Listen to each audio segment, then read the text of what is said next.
Halo semua, perkenalkan nama saya Vina Putri Widyasari, mahasiswa Teknologi Pangan dan Hasil Pertanian Angkatan 2020 dengan NIM 20463710 TP 12988. Pada kesempatan kali ini, saya ingin mereview salah satu jurnal protein yang berjudul Effect of the Frying Process on the Properties of Gluten Protein of Utao. Jurnal ini ditulis oleh Roxin Zhou, Juan San, Haifeng Qian, Yan Li, Hui Zhang, Xi Huangqi, dan Li Wang. Diterbitkan tahun 2020 oleh Food Chemistry Volume 310. Berikut yang akan saya ulas dalam jurnal ini meliputi pendahuluan, bahan dan metode, hasil dan pembahasan, dan kesimpulan. Pada pendahuluan, ada 3 hal yang akan saya bahas. Yang pertama ada protein, protein ganda, dan menggoreng. Protein digunakan dalam industri makanan karena mengandung komponen struktural penting dari banyak makanan dan nilai gizinya yang tinggi. Kandungan protein pada dalam makanan sangat bermanfaat untuk memperbaiki jaringan tubuh yang rusak, serta membangun sel dan jaringan tubuh yang baru. Protein nabati merupakan protein yang bersumber dari tumbuhan, seperti padi-padian, sayur-sayuran, kacang-kacangan, dan buah-buahan. Gandum adalah salah satu biji-bijian terpenting dalam produk sereal. Protein gluten adalah komponen penting dari gandum dan memainkan peran penting dalam makanan manusia.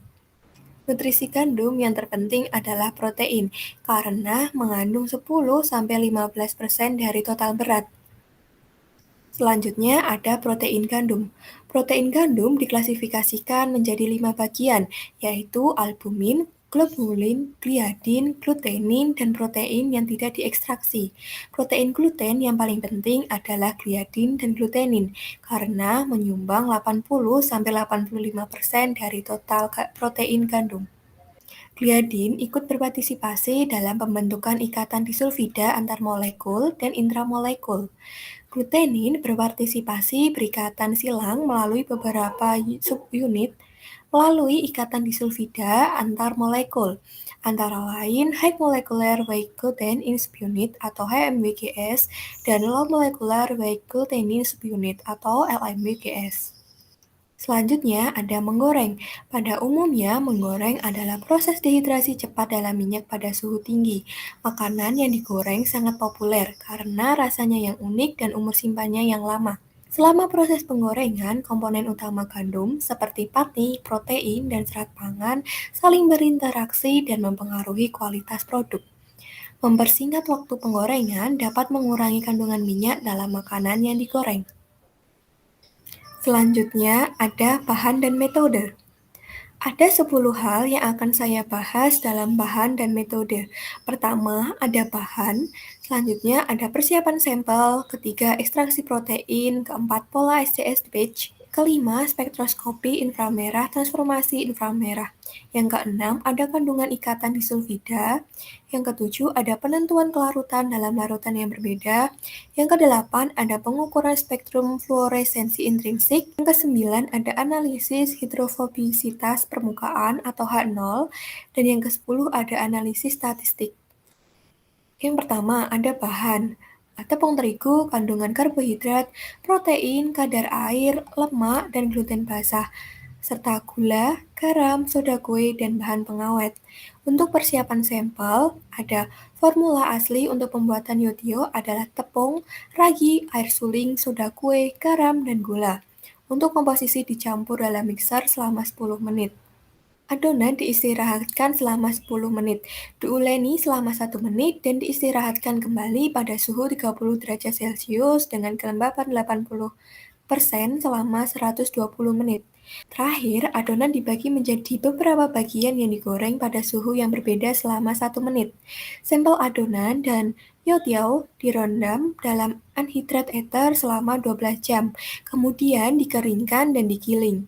Sampel disimpan pada suhu 4 derajat Celcius untuk analisis lebih lanjut. Selanjutnya, ada tingkat ekstraksi protein. Kandungan gliadin, glutenin, dan albumin atau globulin diukur menurut metode klasifikasi Osborne. Sampel 1 gram didispersikan dalam 10 mili air deionisasi, diombang-ambingkan pada 50 derajat Celcius selama 30 menit, dan disentrifugasi pada 3.800 gram selama 20 menit. Endapan didispersikan dalam 10 mili larutan NaCl 10%, diombang-ambingkan pada 50 derajat Celcius selama 30 menit dengan water bath oscillator dan disentrifugasi pada 3.800 gram selama 20 menit. Kemudian, endapan didispersikan dalam 10 mili etanol 75%, didiamkan pada suhu 50 derajat Celcius selama 30 menit, dan disentrifugasi pada 3.800 gram selama 30 menit. Selanjutnya, endapan didispersikan dalam 10 mili larutan NaOH 0,2%, diosilasi pada 50 derajat Celcius selama 30 menit, dan disentrifugasi pada 3.800 gram selama 20 menit. Sampel 0,05 gram didispersikan dalam 1,5 mili SDS 1,5%. Terombang-ambing pada suhu kamar selama 12 jam dan disentrifugasi pada 12.000 gram selama 12 menit. Selanjutnya ada pola SDS patch. Gel pekat 5% dan gel pemisah 10% digunakan dalam sistem elektroforesis pelat vertikal. Sampel 100 mg didispersikan dalam buffer fosfat 10 mili. Ditambahkan ke buffer pemuat 4:1 dan dipanaskan pada 100 derajat Celcius selama 10 menit. Sampel didinginkan, lalu disuntikkan sebagai aliquot ke gel, dan pengujian dijalankan pada 120 volt selama 60 menit. Gel diwarnai dengan 0,1 Cosmos Brilliant Blue R250 selama 10 menit, dan dihilangkan warnanya dengan campuran 10% metanol dan 10% asam asetat beberapa kali sampai strip menjadi jelas. Strip kemudian dipindai pada pemindai. Selanjutnya ada spektroskopi inframerah transformasi inframerah. Spektroskopi inframerah transformasi Fourier atau FTIR adalah metode penting untuk menentukan struktur sekunder protein secara kuantitatif. Setiap spektrum diperoleh dengan menggunakan rata-rata 32 scan pada 4 cm sampai 1 resolusi terhadap latar belakang. Spektrum dianalisis menggunakan Omnic. Selanjutnya ada kandungan ikatan disulfida. Sampel 75 mg didispersikan dalam 10 mili buffer trisglycine etilen diamin tetraasetik asid atau EDTA. Menentukan kandungan tiol yang dapat diakses, sampel 1 mili diinkubasi dengan 4 ml larutan urea guanidin hidroklorin dan 0,05 mili reagen Elman atau 5,5 ditiobis 2-titrobenzoik acid atau DTNB dalam TGE sebanyak 4 mg per mililiter yang ditambahkan sebelum absorbansi diukur pada 412 nanometer terhadap blanko tanpa reagen dan sampel elemen. Selanjutnya ada penentuan kelarutan dalam larutan yang berbeda. Sampel diperlukan dengan buffer karena kapasitasnya untuk mengganggu jenis reaksi tertentu, yaitu 0,05 mNaCl sebagai S1, 0,6 mNaCl sebagai S2, 0,6 mNaCl plus 1,5 m urea sebagai S3, dan 0,6 mNaCl plus 8 urea sebagai S4. Sampel 0,6 gram didispersikan dalam 10 ml buffer, diaduk pada suhu 25 derajat Celcius selama 1 jam, dan disentrifugasi selama 20 menit. Kandungan protein dalam supernatan ditentukan dengan menggunakan gomasi Brilliant Blue G250. Hasil dinyatakan sebagai gram protein terlarut per liter sampel. Selanjutnya ada pengukuran spektrum fluorensi intrinsik. Fluorensi intrinsik protein terutama dikaitkan dengan triptofan, asam amino hidrofobik, sebagai probe fluorensi intrinsik ketika panjang gelombang eksitasi adalah 280 atau 295 nanomikro. Sampel 1 gram diekstraksi dengan larutan asam asetat 50 ml pada suhu kamar selama 45 menit dan kemudian disentrifugasi pada 3040 gram selama 20 menit. Spektrum fluorensi supernatan direkam dengan eksitasi pada 280 nanomikro, rentang pemindaian 200-400 nanomikro, dan lebar celah 5 nanomikro. Selanjutnya ada analisis hidrofobisitas permukaan atau H0. Hidrofobilitas permukaan protein diukur dengan fluorensi ekstrinsik menggunakan probe fluorensi eksternal. Sampel 1 gram diekstraksi dengan larutan asam asetat pada suhu kamar selama 45 menit dan disentrifugasi selama 20 menit. Supernatan diencerkan menjadi 5 gradian konsentrasi. Sampel 4 ml dicampur dengan reagen ARS dan diinkubasi selama 15 menit dalam keadaan gelap. Intensitas fluorensi direkam oleh spektrometer fluorensi pada panjang gelombang eksitasi 390 N dan panjang gelombang emisi 470 nanomikro menggunakan lebar celah 5 nanomikro. Selanjutnya ada analisis statistik. Semua percobaan dilakukan dalam rangkap 3. Analisis korelasi dan signifikansi indikator dilakukan dengan menggunakan SPSS 16.0. Tingkat signifikansi ditetapkan sebesar 5% dan data dipetakan menggunakan Origin 2017 dan Crepet Prims 8. Selanjutnya ada hasil dan pembahasan.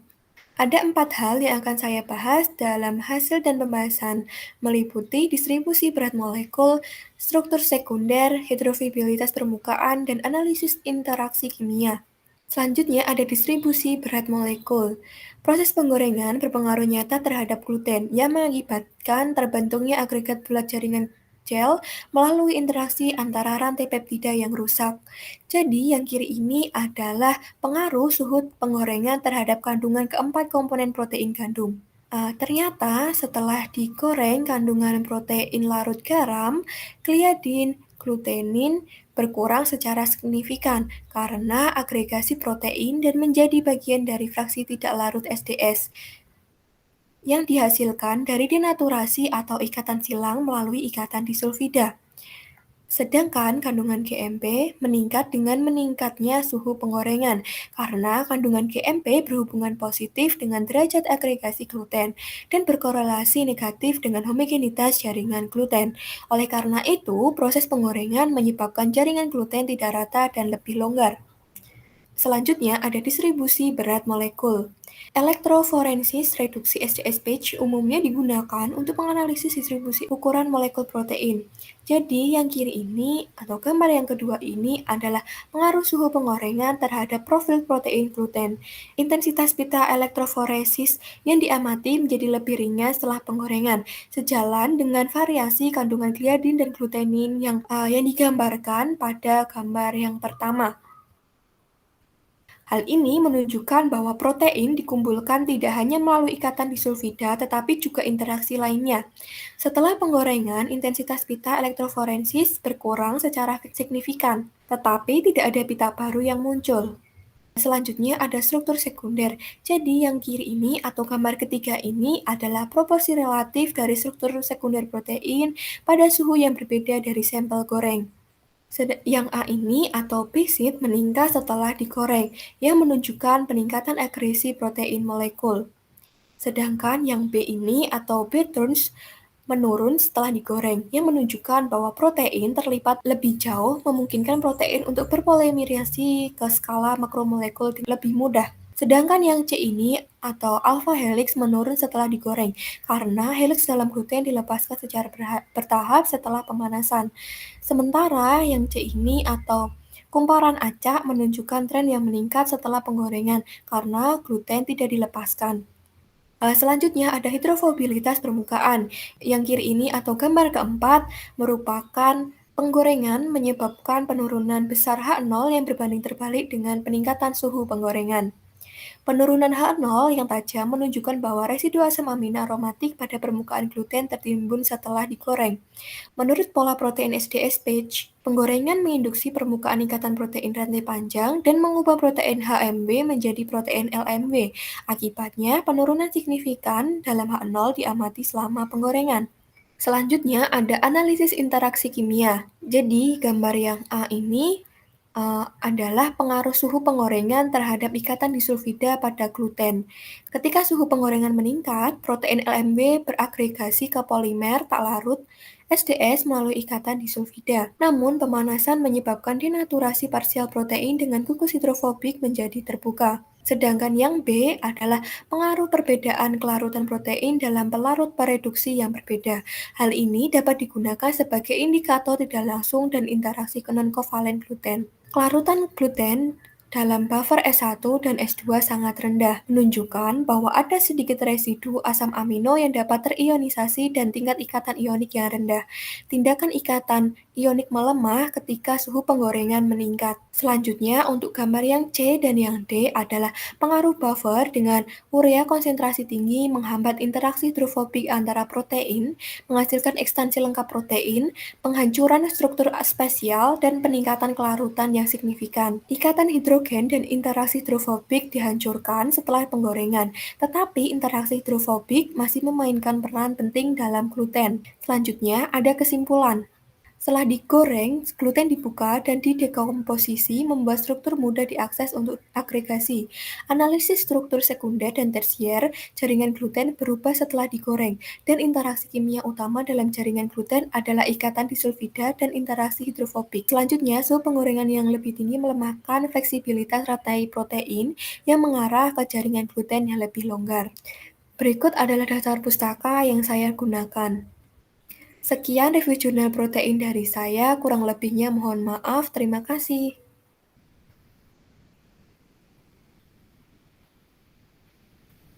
Oke, selanjutnya saya akan mencoba menjawab pertanyaan-pertanyaan yang telah diberikan oleh teman-teman saya.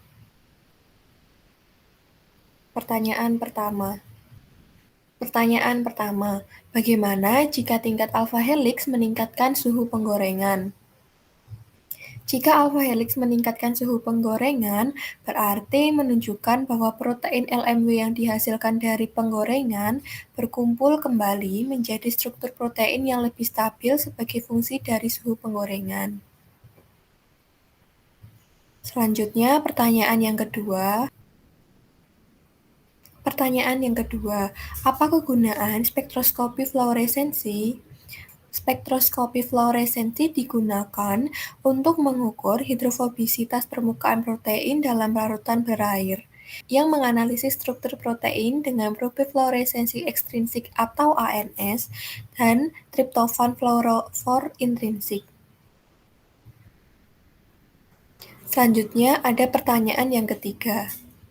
Pertanyaan ketiga, bagaimana cara pengurangan kandungan minyak pada protein? Cara mengurangi kandungan minyak pada gorengan melalui 3 cara, yaitu melapisi makanan mentah sebelum digoreng. Misalnya, ditambahkan lapisan zat koloid pada permukaan makanan untuk mencegah penguapan air dan infiltrasi minyak, sehingga menghasilkan gorengan dengan kandungan minyak yang rendah. Yang kedua, dengan menambahkan bahan tambahan, misalnya protein atau pati jagung. Dan yang ketiga, mengoptimalkan metode penggorengan. Misalnya, penggorengan vakum dapat menurunkan kandungan minyak gorengan jika dibandingkan dengan penggorengan atmosfer. Selanjutnya, ada pertanyaan yang keempat. Pertanyaan keempat, apa yang menyebabkan H0 mengalami penurunan yang tajam pada bagian hasil dan pembahasan hidrofobilitas permukaan? H0 mengalami penurunan yang tajam disebabkan karena protein gluten terakumulasi di bawah penggorengan, sehingga residu asam amino aromatik parsial pada permukaan gluten tertimbun setelah penggorengan. Berikut adalah daftar pustaka yang saya gunakan untuk menjawab keempat pertanyaan tadi. Sekian jawaban dari saya, semoga dapat menambah informasi lebih dan dapat menjawab pertanyaan dari teman-teman semua. Kurang lebihnya mohon maaf, terima kasih.